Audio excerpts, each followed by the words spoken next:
Do we experience Jesus while we're working? Are we ready for church growth? Do we see daily miracles? Let's find out in Luke 5, verses 1 through 11. Now it happened that while the crowd was pressing around him and listening to the word of God, he was standing by the lake of Gennesaret, and he saw two boats lying at the edge of the lake. But the fishermen had gotten out of them and were washing their nets. Lake of Gennesaret was named after the town of Gennesaret, on the lake's northwest corner. It's also called the Sea of Galilee and Lake Tiberias. Today, it's the largest body of fresh water in Israel and is the world's lowest body of fresh water at 700 feet below sea level. At the time of Jesus' ministry, it was a wealthy fishing area filled with boats. Today, there are a few boats to be seen. And he got into one of the boats, which was Simon's, and asked him to put out a little way from the land. And he sat down and began teaching the people from the boat. When he'd finished speaking, he said to Simon, "Put out into the deep water and let down your nets for a catch." Notice Jesus sat down to preach, the customary teaching position for rabbis at the time. This miracle is repeated at the beginning of Jesus' ministry and as a reminder to the disciples at the end. After teaching on this weekday, Jesus encouraged Peter to get back to work, even telling him where. Perhaps the immediacy indicates Jesus' disappointment in the response from the crowd. Humbly, Peter, the expert fisherman, follows the rabbi's instructions. Would we be so humble as to follow directions from someone not of our profession?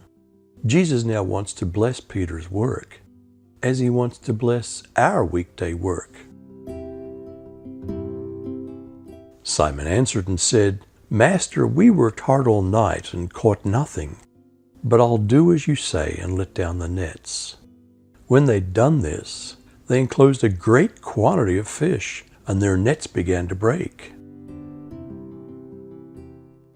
The word Peter used for master was overseer, superintendent, or in our slang, boss.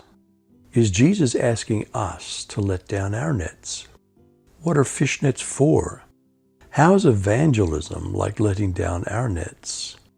We provide the nets and the effort, but it's God who fills the nets. The nets were so full that they almost ruptured. This can happen to churches too. During a sudden growth spurt, it can threaten to rupture the fabric of the local church. Most churches would probably prefer a slow growth so that newcomers can assimilate, but God doesn't always work that way. So they signaled to their partners in the other boat for them to come over and help. And they came and filled both of the boats so that they began to sink. But when Simon Peter saw that, he fell down at Jesus' feet, saying, "Go away from me, Lord, for I'm a sinful man." Was the hand signal used so as not to frighten the fish? Or did they not want to shout in front of Jesus? Does this teach us that sometimes when God performs a miracle in the church, there's no time for meditation or amazement? Can a miracle signal time for work? As Peter saw the overwhelming catch, he immediately recognized the source of the miraculous blessing. Blunt and truthful, Peter realized his own unworthiness to be in Jesus' presence. When God blesses our lives in some way, do we react in a similar manner? Grateful, yet also embarrassed by our sinfulness. For amazement had seized him and all his companions because of the catch of fish which they'd taken. And so also were James and John, sons of Zebedee, who were partners with Simon. And Jesus said to Simon, "Don't fear. From now on you'll be catching men." Slowly, after the work was done, it dawned on them how amazing this blessing was. Do we meditate on God's amazing creation, from the smallest DNA to the incredible design of our planet, to the uniqueness of our solar system, and enormity of the universe?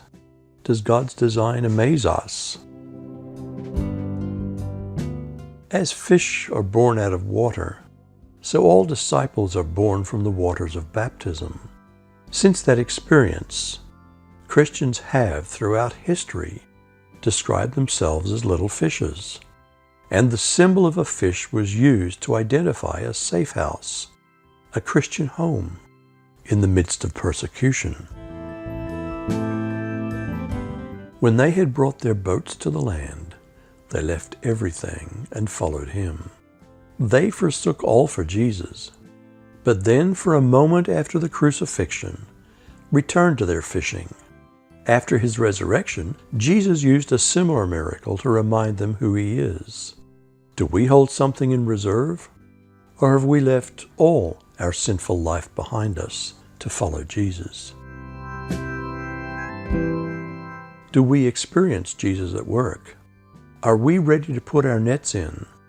What's our response to miracles? Are we humble about our sinfulness in the presence of Jesus? Is a church service complete without confession and pardon? Are we ready for the potential for our nets to break?